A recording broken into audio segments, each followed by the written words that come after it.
சர்வ வல்லமுள்ள தேவனாகிய கர்த்தருடைய நாமம் மகிமைப்படுவதாக. கர்த்தர் இந்த வார்த்தையின் சத்தத்தை கேட்கிற உங்கள் ஒவ்வொருவரையும் ஆசீர்வதிப்பாராக. கர்த்தருக்கு ஸ்தோத்திரம். பிள்ளைகளை கொஞ்சம் பக்கத்தில் வச்சுக்கோங்க, டிஸ்டர்பன்ஸ் இல்லாமல் பார்த்துக்குங்க. இன்றைக்கு கர்த்தருடைய நாமத்தினாலே நாம் லேவியராகமும் 23வது அதிகாரத்திலிருந்து ஒரு சில வசனங்களை பார்க்க பரிசுத்த தேவன் உதவி செய்வாராக. இதுல இந்த லேவியராகம் 23வது அதிகாரத்துல 2வது வசனத்துல ஆண்டவர் சொன்ன ஒரு வார்த்தை, நீ இஸ்ரவேல் புத்திரரோடே சொல்ல வேண்டியது என்னவென்றால், சபை கூடி வந்து பரிசுத்த நாட்களாக ஆசரிக்கும்படி நீங்கள் கூற வேண்டிய கர்த்தருடைய பண்டிகைகளை குறித்து பரிசுத்த தேவனுக்கு செலிப்ரேட் பண்ணக்கூடிய செலிப்ரேஷன்ஸ், பண்டிகைகள், அந்த பண்டிகைகளை குறித்து இந்த லேவியராகவும் 23வது அதிகாரத்துல நிறைய காரியங்கள் சொல்லப்பட்டிருக்கிறது. பொதுவாக மேஜரா இதுல சொல்லப்பட்டிருக்கக்கூடிய பண்டிகைகள் பார்க்கும் பொழுது பஸ்கா பண்டிகை, சேர்ப்பின் பண்டிகை, அறுப்பின் பண்டிகை, கூடார பண்டிகை, இப்படி பண்டிகைகளை குறித்து இந்த 23வது அதிகாரத்திலே நிறைய சொல்லப்பட்டிருக்கிறது. இன்றைக்கும் கர்த்தருடைய நாமத்தினாலே நாம் இன்னைக்கு எல்லாரும் என்ன பண்டிகை அப்படின்னு ஃபீல் பண்றோம்? சேர்ப்பின் பண்டிகை. அந்த சேர்ப்பின் பண்டிகையை குறித்து பரிசுத்த வேதம் என்ன சொல்லுகிறது, இது நம்ம என்ன போட்டிருக்கு, ஆண்டுடைய வார்த்தை என்ன சொல்லுது, அதை நாம இன்னைக்கு பார்க்க கர்த்தர் உதவி செய்வாராங்க. கர்த்தருக்கு ஸ்தோத்திரம். இந்த பண்டிகை ஆண்டவருக்கு நம்ம பிடிச்ச விஷயம் இல்லையா? அதாவது ஆசரிப்பு கூடாரம், ஆசாரியர்கள் மூலமாக தேவனுடைய காரியங்களை அங்கே செய்வதற்கு இந்த பண்டிகைகள் முக்கியமாக காணப்பட்டது. இன்றைக்கு நம்ம பார்க்கக்கூடிய இந்த வார்த்தையின் நேரத்தினுடைய தலைப்பு என்ன அப்படின்னா, பண்டிகையின் பலி. பண்டிகையின் பலி, பண்டிகைகள் அது என்பது தேவனுக்கு பலி செலுத்தக்கூடிய ஒரு காரியத்தை தான் இங்கே பண்டிகை என்று சொல்லப்பட்டிருக்கிறது. இந்த பண்டிகைகள்ல 5வது வசனத்துல சொல்லப்பட்டிருக்கிறது, 1ஆம் மாதம் 14ஆம் தேதி அந்தி நேரமாகிய வேளையிலே கர்த்தரின் பஸ்கா பண்டிகையும். பண்டிகையில பிரதானமா இங்க சொல்லப்பட்டிருக்கிற முதல் பண்டிகை பஸ்கா என்கின்ற அந்த பண்டிகை இங்கே சொல்லப்பட்டிருக்கிறது. 1ஆம் மாதம் 14ஆம் தேதி என்று நாம் பார்க்கின்றோம். இன்றைக்கு நாம பார்க்கக்கூடிய பண்டிகை சேர்ப்பின் பண்டிகை. அதை குறித்து பார்க்கும் பொழுது இந்த லேவியராகமம் 23வது அதிகாரத்துல 9 முதல் 14 வரை கொஞ்சம் சத்தமா யாராச்சும் வாசிக்க முடியுமா? இன்னும் கர்த்தர் மோசேயை நோக்கி இஸ்ரவேல் புத்திரரோடு சொல்ல வேண்டியது என்னவென்றால், நான் உங்களுக்கு கொடுக்கும் தேசத்தில் நீங்கள் போய் சேர்ந்து அது வெள்ளாமையை அறுக்கும் போது உங்கள் அறுப்பின் முதற் பலனாக ஒரு கதிர்க்கட்டை ஆசாரியத்தில் கொண்டு வர கடவீர்கள். உங்களுக்காக அது அங்கீகரிக்கப்படும்படி ஆசாரியன் அந்த கதிர்க்கட்டை ஓய்வு நாளுக்கு மறுநாளில் கர்த்தருடைய சந்நிதியில் அசைவாட்ட வேண்டும். நீங்கள் அந்த கதிர்க்கட்டை அசைவாட்டும் நாளில் கர்த்தருக்கு சர்வாங்கதன பலியாக ஒரு வயதான பழுதற்ற ஒரு ஆட்டுக்குட்டியையும், ஒரு வயதான பழுதற்ற ஒரு ஆட்டுக்குட்டியையும், கர்த்தருக்கு சுகந்த வாசனையான தகன பலியாக ஒரு மரக்காலில் 10 பங்கானதும் எண்ணெயிலே புகுந்துமான மெல்லிய மாவாக போஜன பலியையும், திராட்சை பழ ரசத்திலே கார்படியாகிய பானபலியும் செலுத்த கடவீர்கள். உங்கள் தேவனுக்கு காணிக்கை நீங்கள் கொண்டு வரும் அந்நாளில் மட்டும் அப்பமும் வாட்டிய கதிரும் பச்சை கதிரும் புசிப்பீர்களாக. இது உங்கள் வாசத்தனையெல்லாம் உங்கள் தலைமுறை தோறும் செல்ல வேண்டிய நித்திய கட்டளை. பாருங்க, பரிசுத்த தேவன் இந்த 2வது பண்டிகையை குறித்து சொல்லும் பொழுது, இது உங்கள் வாசஸ்தலங்களில் எல்லாம் உங்கள் தலைமுறை தோறும் செல்ல வேண்டிய நித்திய கட்டளை என்று சொல்றார்.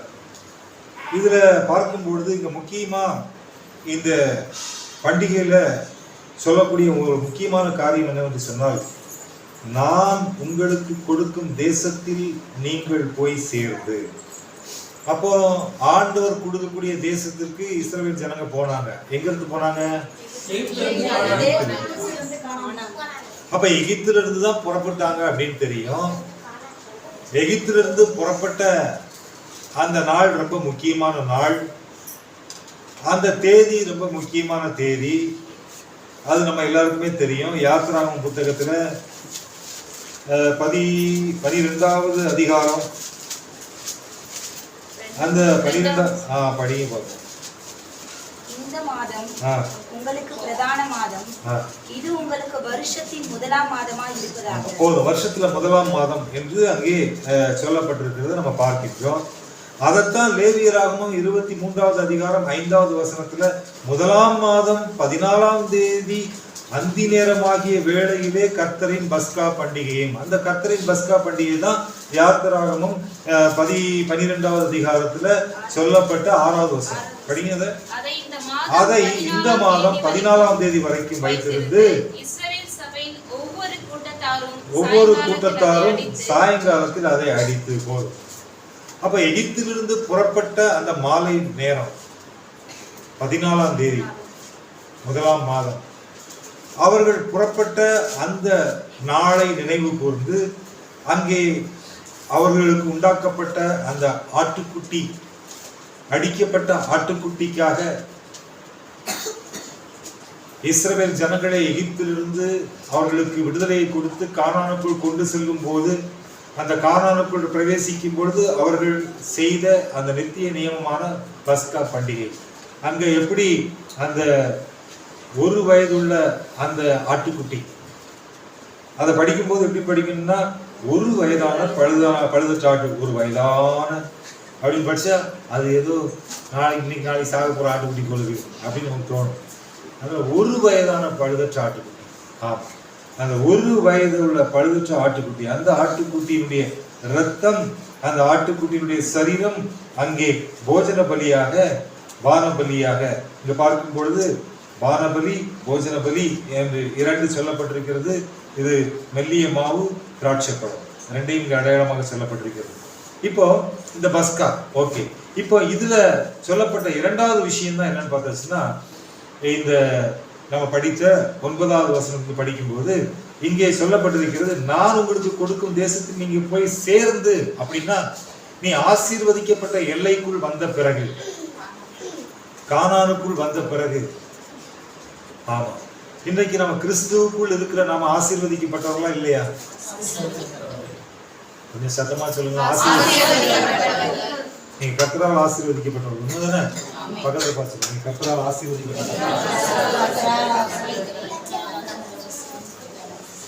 இப்ப நம்ம கர்த்தரால் ஆசீர்வதிக்கப்பட்டவர்கள், ஏன்னா நம்மை கர்த்தர் அழைத்து கொண்டு வந்திருக்கின்றார். இப்ப அங்க சொல்றாரு, அதன் வெள்ளாண்மையை அறுக்கும் போது நீ ஆசீர்வதிக்கப்பட்ட தேசத்தில் சேர்ந்து தேவனால் ஆசீர்வதிக்கப்படும் போது கர்த்தர் உன்னை ஆசீர்வதிக்கிறார். ஆண்டவர் உன்னை என்ன பண்றாரு? ஆசீர்வதிக்கிறார்.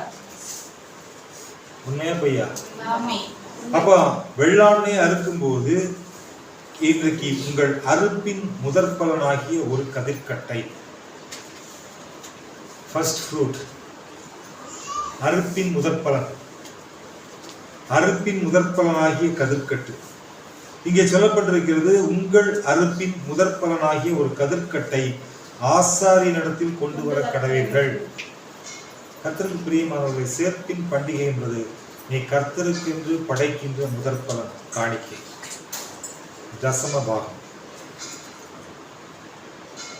இந்த பண்டிகை யாருக்கு பொருந்தும் என்று சொன்னால், கர்த்தருக்கு அடுத்த காரியத்திலே உண்மை உள்ளவர்களுக்கு இந்த பண்டிகை பொருந்தும்.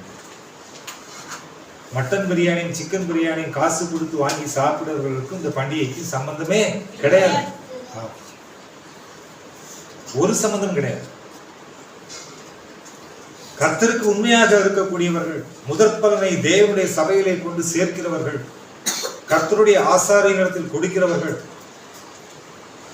அந்த முதல் பங்கை தேவனிடத்தில் படைக்கிறவர்கள், அந்த படைப்பை அதை ஒரு விசேஷித்த நாளாக நினைத்து அதை கொண்டாடும் நாள் தான் சேர்ப்பின் பண்டிகை. தன்னுடைய வேளாண்மையின் முதற் பங்கு. அதனால தான் every month first Sunday communion day அன்னைக்கு நாம இந்த அப்பமும் திராட்சரசமும் போஜன பலி பானபலி இந்த ரெண்டும் அது இருக்கும் பொழுது தசமபாகம் அதையும் அன்றைக்கு படைக்கிறார்கள். கர்த்தருக்கு பிரியமானவர்களே, நம்முடைய சபையில ஒவ்வொரு மாசமும் சேர்ப்பின் பண்டிகை, ஒவ்வொரு மாசமும் எல்லா இடமும் அப்படிதான். அந்த நாட்கள்ல ஏன் அப்படி இருந்ததுன்னா அன்றைக்கு அவர்களுக்கு முழுவதும் அந்த வேளாண்மையை நம்பி இருந்தார்கள். வேளாண்மை 6 மாசத்துக்கு ஒரு பயிர். ஆமா, அதனால அந்த 6 மாசம் அல்லது 45 நாள், இதுல பார்த்தீங்கன்னா 7 வாரங்கள், 7 49, அடுத்து 8வது, அதாவது 50வது நாள், இப்படி ஒரு முறைமையை அங்க வச்சிருந்தாங்க. இங்கே இந்த தசம பாகம் என்கின்ற அந்த முதற் பலனை குறித்து இங்கே ஆசாரியனிடத்தில் கொண்டு வர கடவீர்கள். அடுத்து 11வது வசனத்துல உங்களுக்காக அது அங்கீகரிக்கப்படும்படிக்கு ஆசாரியன் அந்த கதிர்க்கட்டை ஓய்வு நாளுக்கு மறுநாளில் கர்த்தருடைய சன்னதியில் அசைவாட்ட வேண்டும். கர்த்தருக்கு பிரியமானவர்களே, நீ கொடுக்கப்படும் உன் கைகளிலிருந்து கொடுக்கப்படும் முதற் பலன், உன் கைகளிலிருந்து கொடுக்கப்படும் தசம பாகம், அது தேவனால் அங்கீகரிக்கப்பட வேண்டும். வேதம் சொல்லுகிறது அங்கீகரிக்கப்படும் காணிக்கை, அங்கீகரிக்கப்படாத காணிக்கை. இப்போ காலையில பார்த்துட்டு இருக்கக்கூடிய செய்தி பண்டிகையின் பலி, பண்டிகையின் அங்கீகரிக்கப்படும் காணிக்கை. இன்னைக்கு சாயங்காலம் பார்க்க போற செய்தி பண்டிகையின் சாணி, பண்டிகையின் சாணி, அங்கீகரிக்கப்படாத காணிக்கை. அது இன்னைக்கு ஈவினிங் பார்க்கலாம். கர்த்தருக்கு பிரியமானவர்களே, ரெண்டுமே பைபிள் இருக்கு, ரெண்டுமே பைபிள். தேவனால் அங்கீகரிக்கப்படும் காணிக்கை அது ஆசீர்வதிக்கப்படும் காணிக்கை. அது எப்படிப்பட்ட காணிக்கை? ஆசீர்வதிக்கப்படும் காணிக்கை. இங்கே பரிசுத்த வேதம் சொல்லுகிறது அங்கீகரிக்கப்படும்படி. இன்றைக்கு நாம் தேவனுக்கென்று படைக்கின்ற முதற் பங்கு, தேவனுக்கென்று படைக்கின்ற தசம பாகம் தேவனால் அங்கீகரிக்கப்படக்கூடியதாக காணப்பட வேண்டும். அல்லேலூயா. சேர்ப்பின் பண்டிகை. தேவன் என்னை எகிப்திலிருந்து கானானுக்கு கொண்டு வந்தார். நான் ஆசீர்வதிக்கப்பட்ட எல்லைக்குள் இருக்கிறேன்.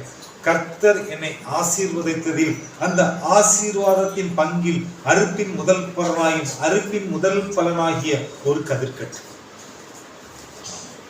தேவன் எனக்கு கொடுத்த ஆசீர்வாதத்தின் முதற் பங்கு, அந்த முதற் பங்கு தேவனிடத்தில் வரும் பொழுது என் பங்குகள் எல்லாம் அங்கீகரிக்கப்பட்டதாக, ஆசீர்வதிக்கப்பட்டதாக மாறும். அல்லேலூயா. அதைத்தான் இங்கே வேதம் சொல்லுகிறது. உங்கள் தேவனுக்கு 14வது வசனத்துல உங்கள் தேவனுக்கு காணிக்கையை நீங்கள் கொண்டு வரும்படி அந்நாள் மட்டும். சும்மா வாசஸ்தலத்துல உட்கார்ந்து இஷ்டத்துக்கு கண்டதை வாங்கி சாப்பிட்டுக்கிட்டு வீட்டுல போய் வயிற்ற கலங்கிட்டு படாத பாடுபடுறது பேர் பண்டிகை கிடையாது. தேவன் என்ன வேதத்தை என்ன சொல்லியிருந்தா அதை நம்ம தெளிவா புரிஞ்சுக்கணும். கர்த்தருக்கு பிரியமானவர்களே, நாம் பரலோக விசுவாசி. என்ன விசுவாசி? எவ்வளவு பெரிய சீமானா இருந்தாலும் ஆபிரகாம் என்ன விசுவாசியா இருந்தான்? பரலோக விசுவாசியா இருந்தான். எபிரேயர் 11வது அதிகாரத்துல 10வது வசனம் தான் அதுதான் சொல்லுது. தேவன் தாமே கட்டி உண்டாக்கின அந்த பரலோகத்திற்காக, அஸ்திபாரம் உள்ள பரலோக ராஜ்யத்திற்காக, பரலோக நகரத்திற்காக அவன் காத்திருந்தான். ஆபிரகாம் மிகப்பெரிய செல்வ சீமான். அவனுக்கு இந்த பூமியில எதுவுமே பெருசா தெரியல. ராஜ்யம், பரலோகம், அதுதான். 175 வருஷம் வாழ்ந்த அவனுக்கே வாழ்க்கையில எது பெருசு? பரலோகம் தான் பெருசு. 70 வயசுல ஃபீஸ் போற உனக்கு ஏன் இந்த ஆர்ப்பாட்டம்? 175 வருஷம் வாழ்ந்த அவனே பரலோகம் தான் முக்கியம் அப்படிங்கிறான். என்னுடைய ஆயுசு நாட்கள் எவ்வளவு? 70. பலத்தின் மிகுதினால் சொல்லிக்கலாம். பலம் மிகுதியா இருந்தா தான் 80, இல்லைன்னா பலன் மிகுதியா இருந்தா 80. என்ன பலன்? பிரியாணி சாப்பிட்ட பலனா? தேவ பலன். என்ன பலன்? ஏங்க 175 வருஷம் உயிர் வாழ்ந்த 2 மடங்கு டபுள். 80 + 80 160, அதை விட ஜாஸ்தி. 175 வருஷம் உயிர் வாழ்ந்த ஆபிரகாம் சொல்றான் எல்லாம் வேலைக்கு ஆகாது, அதுதான் முக்கியம். தேவன் தாமே கட்டி உண்டாக்கின, நீ கட்டி உண்டாக்கின மாட மாளிகை இல்ல, அந்த பில்டிங் இல்ல, தேவன் தாமே கட்டி உண்டாக்கின. யாரு? தேவன் தாமே கட்டி உண்டாக்கின, உனக்கென்று கட்டி உண்டாக்கின அந்த அந்த அந்த பரமக்கானானுக்காக நான் காத்திருக்கிறேன் என்று சொன்ன ஆபிரகாம். ஆமா, இன்னைக்கு நிறைய பேர் 12:30 மணிக்கு பிரியாணி போடுவாங்கன்னு காத்திருக்கிறாங்க, டோக்கனை வாங்கிட்டு. நமக்கு கூட 2 டோக்கன் வந்துருக்கு. அல்லேலூயா. ஆமா, கர்த்தருக்கு பிரியமானவர்கள் யாரையும் விட்டு வைக்கல. நீ சத்தியத்தை அறிந்த மகனாக மகளாக மாறு, பரலோகவாசியாக மாறு. எப்படி மாறணும்? தேவனுடைய ராஜ்யத்தின் பிள்ளையாக மாறு. ஆமா, போதும். எவ்வளவு நாள் தான் நடிச்சுக்கிட்டே இருக்குது? Actor actor actor. ஒரிஜினலா மாறும். எப்படி மாறும்? ஒரிஜினலா தேவனுக்கு உண்மை உள்ளவர்களாக மாறுவோம். அதைத்தான் வேதம் சொல்லுகிறது. அப்ப இங்க உங்கள் தேவனுக்கு காணிக்கையை நீங்கள் கொண்டு வரும்போது அந்த நாள் மட்டும் அப்பம் வாட்டிய திராட்சை பச்சை கதிர் அப்பமும் வாட்டிய கதிரும் பச்சை கதிரும் புசியீர்களாக. இது உங்கள் வாசஸ்தலங்களில் எல்லாம் உங்கள் தலைமுறை தோறும் செல்ல வேண்டிய நித்திய. இதுவரைக்கும் புரிஞ்சவங்க அல்லேலூயா சொல்லுங்க. கர்த்தர் உங்களுக்கு சொல்லும் வார்த்தை, இன்றைக்கு தேவனுடைய சமூகத்தில் நீங்கள் முதற்பலனாகிய கதிர்கட்டை கொண்டு வரும் நாள். கர்த்தருக்கென்று முதற்பலனை படைக்கிறவர்களுடைய மகிழ்ச்சியின் நாள். கர்த்தருக்கென்று தசம பாகத்தை முதற்பலனை கொடுக்கிற கர்த்தருடைய பிள்ளைகளே, நீங்கள் தலை நிமிர்ந்து நில்லுங்கள். எப்படி இல்லைங்க? தலை நிமிர்ந்து நில்லுங்கள். இந்த பண்டிகை உங்களுடையது. அல்லேலூயா. தலை நிமிர்ந்து நில்லுங்கள். இந்த பண்டிகை உங்களுடையது. பரிசுத்த தேவன் தெரிந்து கொண்ட ஸ்தலத்திலே நீங்கள் அதை செய்கிறீர்கள். ஆட்டுக்குட்டியானவர் அதற்காகத்தான் இந்த பூமியிலே தன்னை போஜன பலியாக பான பலியாக ஒப்புக் கொடுத்தார். இது நித்திய கட்டளையாக தேவன் நமக்கு வைத்திருக்கின்றார். அடுத்து கர்த்தருக்கு ஸ்தோத்திரம். உபாகமம் 16வது அதிகாரம். உபாகமம் 16வது அதிகாரம். கர்த்தருக்கு பிரியமானவர்களே, படிக்கிறேன். ஆபீப் மாதத்தை கவனித்திருந்து அதில் உன் தேவனாகிய கர்த்தருக்கு பஸ்காவை ஆசரிக்க கடவாய். ஆமா, ஆபீப் மாதத்திலே ராக்காலத்தில் உன் தேவனாகிய கர்த்தர் உன்னை எகிப்திலிருந்து புறப்பட பண்ணினாரே. ஆமா, கர்த்தருக்கு ஸ்தோத்திரம். கர்த்தருக்கு பிரியமானவர்களே, இந்த உபாகமம் 16வது அதிகாரத்துல 1 முதல் 5 வரை நீங்க படித்து பார்த்தீங்கன்னா இதுல இந்த பஸ்காவை குறித்தும் அங்கே கொடுக்கப்படக்கூடிய இந்த சேர்ப்பின் பண்டிகை குறித்தும் பலியை குறித்தும் தெளிவாக இங்கே சொல்லப்பட்டிருக்கிறது. கர்த்தருக்கு மகிமை உண்டாவதாக. சரி, இப்ப ஸ்ட்ரெயிட்டா ரோமர் 11வது அதிகாரம் 16, 17, 18 படிங்க. முதற் பலனாகிய மாவானது பரிசுத்தமாய் இருந்தார். பக்கத்து சொல்லலையே, 220 புதிய. எல்லாரும் எடுத்துக்கு 220 எடுத்தீங்களா? 220வது பக்கம் எல்லாருமே எடுத்தீங்க. பைபிள்ல புதிய ஏற்பாட்டுல 220வது பக்கம். இப்ப படிங்க. மேலும் முதற் பலனாகிய மாவானது உபாகமத்துல லேவியராகமத்துல சொல்லப்பட்ட முதற் பலனாகிய கதிர்கட்டு போஜன பலி, பானபலி, போஜன பலிக்கு பயன்படுத்தக்கூடியது மாவு. அந்த மாவு, அதை குறித்து நாம லேவியராகமும் 23வது அதிகாரத்துல அந்த மாவை குறித்து சொல்லப்பட்ட வார்த்தை 23 கர்த்தருக்கு ஸ்தோத்திரம். என்ன சொல்லப்பட்டிருக்குன்னா, ஒரு மரக்காலிலே பின்னாடி போர்ட்டிகோ போயிடுங்க பாருங்க, சொல்லப்பட்டிருக்கிறது ஒரு மரக்காலிலே 10ல் 2 பங்கானதும். அந்த மாவை குறித்து சொல்லப்பட்டிருக்கிறது ஒரு மரக்காலிலே 10ல் 2 பங்கானதும் பிசைந்ததுமான மெல்லிய மாவாகிய போஜன பலி. ஆமா, அந்த மாவு, அந்த போஜன பலி அது புளிப்பு இல்லாததாக இருக்க வேண்டும் என்று நம்ம பார்த்தோம். இப்ப அந்த ரோமர் புத்தகத்தில் அதை குறித்து சொல்லப்பட்டது. படிங்க. மேலும் அப்ப முதற் பலமானது அங்கீகரிக்கப்பட்டால் அது என்னவா மாறிடுது? அப்ப கர்த்தருடைய ஆலயத்திலே தசம பாகத்தை முதற் பலனை செலுத்துகிறவர்கள், அந்த முதற் பலன் கர்த்தரால் அங்கீகரிக்கப்படும் போது உன்னுடைய முழு பலனும் பரிசுத்தம் உள்ளதாக மாறுகிறது. அல்லேலூயா. நீ 1 லட்சம் ரூபாய் சம்பளம் வாங்குற, அதுல 10,000 ரூபாய் தேவனுடைய சமூகத்துல நீ காணிக்கையாக தசம பாகமாக முதற் பலனாக விளைப்பின் வேளாண்மையின் முதல் அறிக்கட்டாக முதற் பலனாகிய அறிக்கட்டை நீ கர்த்தருடைய சமூகத்தில் வைக்கும் பொழுது மீதி இருக்கக்கூடிய அந்த 90,000 பரிசுத்தமாக்கப்படுகிறது. என்னவாகுது? அதுதான் இதுல சொல்லப்பட்ட வார்த்தை. எங்க சொல்லப்பட்டிருக்கிறது, முதற் பலனாகிய மாவானது பரிசுத்தமாய் இருந்தால் பிசைந்த மாவு முழுவதும் பரிசுத்தமாய் இருக்கும். மாவு எதுக்கு பிசைவாங்க? வீட்டுல சப்பாத்தி செய்யறது என்ன பண்ணுவாங்க? மாவு பிசைஞ்ச மாவுல அந்த சுடுறவங்க மட்டுமே எடுத்து வாயில போட்டுக்குவாங்களா? குடும்பத்துல எத்தனை பேர் இருக்காங்களோ எல்லாருக்கும் சுடுவாங்க. எல்லாரும் சுடுவாங்களா இல்லையா? எல்லாருக்கும் திருப்தி ஆகிற வரைக்கும் கொடுப்பாங்களோ? ஏய் 2 சப்பாத்தி மேல கிடையாது, பட்டினிக்கடை, தண்ணி குடி காலைல மீதி பார்த்துக்கலாம் அப்படின்னு சொல்லுவாங்களா? அல்லது இன்னும் போதுமா, போதும் இதுக்கு மேல வேண்டாம், இதுக்கு மேல திருப்தி ஆகிற வரைக்கும் சாப்பாடு, திருப்தி ஆகிற வரைக்கும். அப்போ இங்க சொல்லப்பட்டிருக்கிறது, முதற் பலனாகிய மாவானது பரிசுத்தமா இருந்தால் பிசைந்த மாவு முழுவதும். அப்ப திருப்தி இருக்கும். மீதி இருக்கிற பணத்துல உன் குடும்ப வாழ்க்கையில ஒரு திருப்தி இருக்கும். என்ன இருக்கும்? திருப்தி இருக்கும். வேறானது பரிசுத்தமாய் இருந்தால். இந்த வேர் என்று சொன்னால் வேறு மரத்துக்கு வெளியே இருக்குமா உள்ள இருக்குமா? வேறு வெளியே தெரியுமா? தெரியாது. அது போலதான் தசம பாகம் என்பது வெளியே தெரியாது. தசம பாகம் என்பது வந்து அப்படியே 100, 200, 300, 400, 500 ஓகே அப்படி அதுவா? அது கர்த்தருக்கும் நமக்கும் இடையில இருக்கக்கூடிய கணக்கு. கர்த்தருக்கும் அதைத்தான் வசனம் சொல்லுகிறது. அது வேர். அது என்னது? அந்த வேரை பொறுத்து தான் மரத்தினுடைய ஸ்டாம். அந்த வேர் மறைவானது, மண்ணுக்கு கீழே இருக்கக்கூடியது, அது வெளியே தெரியாது. அதைத்தான் வசனம் சொல்லுகிறது, வேறானது பரிசுத்தமா இருந்தா. வேர் ஸ்ட்ராங்கா இருந்துச்சுன்னா மரம் ஸ்ட்ராங்கா இருக்கும். மரம் எப்படி இருக்கும்? அதுதான் சொல்லப்பட்டிருக்கிறது. வேறானது பரிசுத்தமா இருந்தால் கிளைகளும். அல்லேலூயா.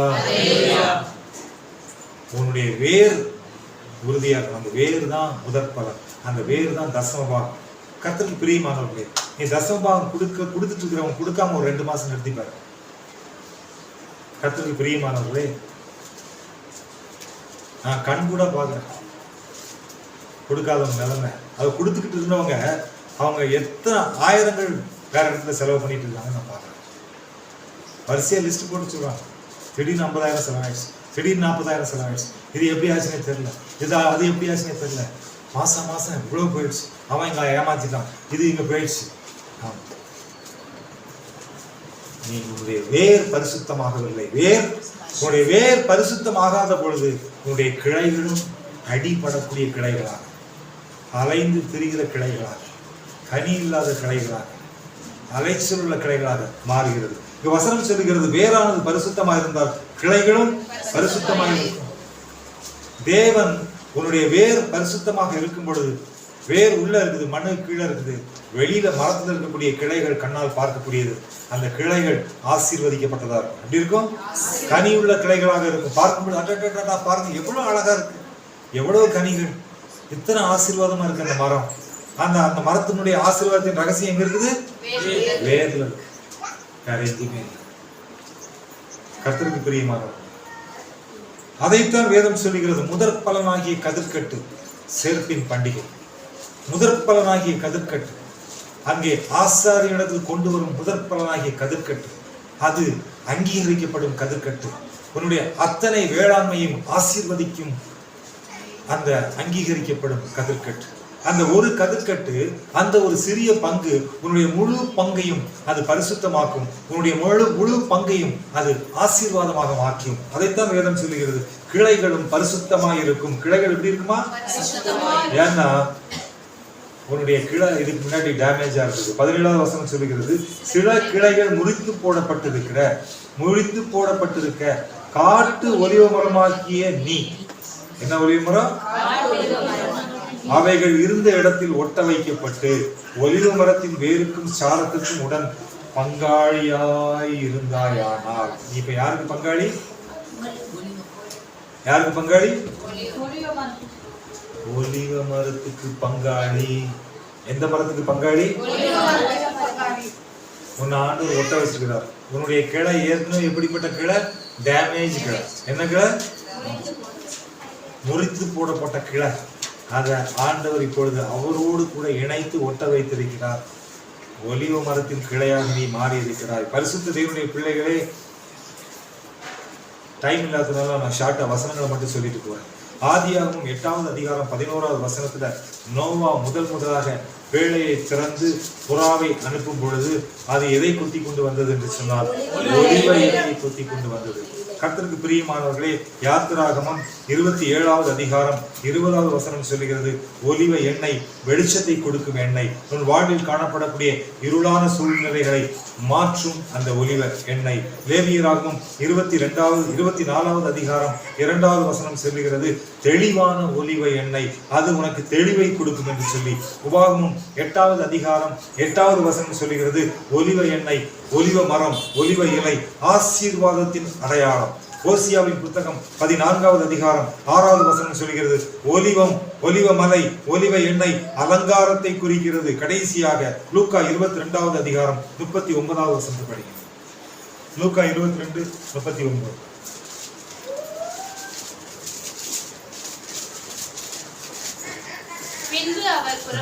பின்பு அவர் புறப்பட்டு வழக்கத்தின்படியே ஒலிவ மலைக்கு போனார். ஒலிவ மலை யாரோட கனெக்ட் ஆயிருக்கு? ஒவ்வொரு நாளும் ஒலிவ மலைக்கு சென்று ஜெபிக்கிறார். ஒலிவ மலை, நீங்க மத்தேயு, மார்க்கு, லூக்கா, யோவா 4 சுவிசேஷ புத்தகத்தையும் நீங்க படிச்சு பார்த்தீங்கன்னா அங்க ஒலிவ மரம், ஒலிவ இலை, ஒலிவ கிளைகள், ஒலிவ எண்ணெய், ஒலிவ மலை, அது முற்றிலுமாய் தேவனுக்கும் அவருடைய பிள்ளைகளுக்கும் இடையிலே காணப்படக்கூடிய உறவை குறித்து சொல்லப்பட்டிருக்கிறது. அல்லேலூயா. கர்த்தருக்கு பிரியமானவர்களே, இன்றைக்கு அந்த ஒலிவ மரத்தின் கிளைகளாக கர்த்தர் நம்மை ஒட்ட வைத்து அழகு பார்க்கின்ற அந்த ஒலிவ மரத்தின் ஒலிவ கிளைகளாகிய அபிஷேகம் பெற்ற பிள்ளைகளாகிய நாம் இந்த சேர்ப்பின் பண்டிகைக்கு பாத்திரவான்கள். அல்லேலூயா. கர்த்தருக்கென்று முதற் பலனை வைக்கின்ற பிள்ளைகள் சேர்ப்பின் பண்டிகைக்கு பாத்திரவான்கள். பரிசுத்த தேவனுடைய வார்த்தை அதைத்தான் சொல்லுகிறது. 2 நாளாகமம் 31வது அதிகாரம் 5வது வசனம். 2 நாளாகமம் 31:5.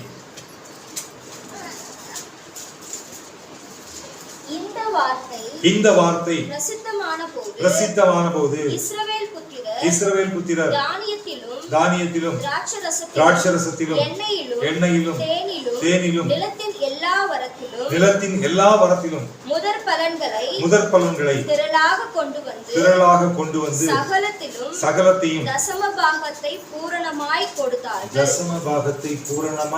கொடுத்தார்கள். கர்த்தருக்கு பிரியமானவர்களே, முதற் பலனாகிய கதிர்கட்டு நமக்கு உண்டான எல்லாவற்றிலும் தேவனுக்கு என்று கொடுக்கும் முதற் பங்கு, அது கர்த்தரால் ஆசீர்வதிக்கப்படும். நம்முடைய முழு பங்கும் ஆசீர்வதிக்கப்படும். முதற் பலன் அங்கீகரிக்கப்படும் போது முழு பலனும் தேவனால் அங்கீகரிக்கப்பட்டு ஆசீர்வதிக்கப்பட்டதாக மாறும். அதற்கு சாட்சி இந்த அதிகாரத்திலே 2 நாளாகமம் 31:10. சாதோக்கின் சந்ததியானாகிய அசரியா என்னும் பிரதான ஆசாரியன் அவனை நோக்கி இந்த காணிக்கையை கர்த்தருடைய ஆலயத்திற்கு கொண்டு வர தொடங்கினது முதல் எப்பதிலிருந்து கர்த்தருடைய ஆலயத்திற்கு எப்போ நீ தசம பாகத்தையும் காணிக்கையும் கொண்டு வர தொடங்குறையோ, ஸ்டார்ட் பண்றியோ, தொடங்கினது முதல் நாங்கள் சாப்பிட்டு திருப்தி அடைந்தோம். we are getting satisfied life. திருப்தி அடைந்தோம். என்ன கிடைக்கும்? திருப்தி. வாழ்க்கையில ஒரு திருப்தி இருக்கும். திருப்தி அடைந்தோம். அடுத்து இன்னும் மிச்சமும் இருக்கிறது. திருப்தி மட்டும் அடைவதில்லை, நமக்கு பேலன்ஸும் இருக்குமா? என்ன இருக்கும்? இன்னும் மீதியும் இருக்கிறது. யார் ஒருவன் கர்த்தருக்கு அவருடைய இந்த பண்டிகையை தன் வாழ்க்கையிலே அவன் கொண்டாடுகிறானோ அவன் முதற் பலனில் உண்மை உள்ளவன். கர்த்தருக்கென்று அவன் தசம பாகத்திலும் காணிக்கையிலும் உண்மை உள்ளவன். அவன் சேர்ப்பின் பண்டிகைக்கு பாத்திரவான். அவனுடைய காணிக்கை அங்கீகரிக்கப்படும் காணிக்கை. அவனுடைய முழு பலனும் தேவனால் ஆசீர்வதிக்கப்படும். அவன் திருப்தி அடைவான், மீதமும் எடுப்பான். கர்த்தருக்கு பிரியமானவர்கள், ஒரு சிறிய வருமானம் இருக்கிறவர்கள் கூட கர்த்தருக்கு உண்மையாக இருக்கும் பொழுது அதில் மீதம் எடுக்கிறார்கள். இன்றைக்கு பெரிய வருமானம் இருக்கக்கூடியவர்கள் கூட மீதம் எடுக்கக்கூடாதபடிக்கு அவருடைய பணங்கள் அநேக இடங்களிலே விரயமாக செல்லுகிறது. காரணம், முதற் பலனை அவர்கள் மறந்து போகிறார்கள். கர்த்தருக்கு பிரியமானவர்கள், நம்முடைய முழு பலனும் ஆசீர்வதிக்கப்படுவதற்கு முதற் பலன் மிக முக்கியம், மிக முக்கியம். அதைத்தான் பரிசுத்த வேதம் சொல்லுகிறது. பரிசுத்த தேவனுக்கு மகிமை உண்டாவதாக. இங்கே ஆசீர்வதிக்கப்பட்டார்கள், திருப்தி அடைந்தார்கள். நாமும் கூட இந்த பூமிக்குரிய வாழ்க்கையில இந்த சேர்ப்பின் பண்டிகையிலே ஒரு காரியத்தை மீண்டும் நாம் நிதானிப்போம், யோசிப்போம். நாம் கர்த்தருக்கு அடுத்த இந்த முதற் பலன் என்கின்ற இந்த காரியத்திலே நாம் எப்படி இருக்கிறோம்? நாம் நம்மை நாமே நிதானிப்போம். இன்றைக்கு ஒரு விசேஷித்த சேர்ப்பின் பண்டிகை என்கின்ற நாளாக இருக்கிறபடினாலே நீங்கள் வேதத்தை தெரிந்து கொள்ள வேண்டும். வேதத்தில் நம்முடைய முற்பிதாக்கள் எவைகளை செய்தார்கள், எப்படி ஆசீர்வதிக்கப்பட்டார்கள், எப்படி திருப்தி அடைந்தார்கள் என்பதை நீங்கள் தெரிந்து கொள்ள வேண்டும் என்பதற்காகத்தான் இந்த வசனத்தை இன்றைக்கு தியானித்தோம். இது தசமபாகமும் காணிக்கையும் பண்டிகையும் பலி. பண்டிகையும் தேவனுக்கு செலுத்தக்கூடிய பலி. நாம் கர்த்தருக்கு செலுத்தக்கூடிய பலி. அந்த பலியை நாம் செலுத்துகிறோம். பூர்வ நாட்களிலே அவர்கள் தங்கள் வேளாண்மையிலே பலி செலுத்தினார்கள். இன்றைக்கு நம்முடைய வருமானங்களிலே பலி செலுத்துகிறோம். கர்த்தருக்கு பிரியமானவர்களே, கர்த்தர் உங்களை ஆசீர்வதிப்பாராக. உங்களுக்கு உண்டான எல்லாவற்றிலும் உங்களுக்கு திருப்தியை கொடுப்பாராக, மீதம் எடுக்க செய்வாராக. பரிசுத்த தேவனுக்கு மகிமை உண்டாவதாக. அல்லேலூயா.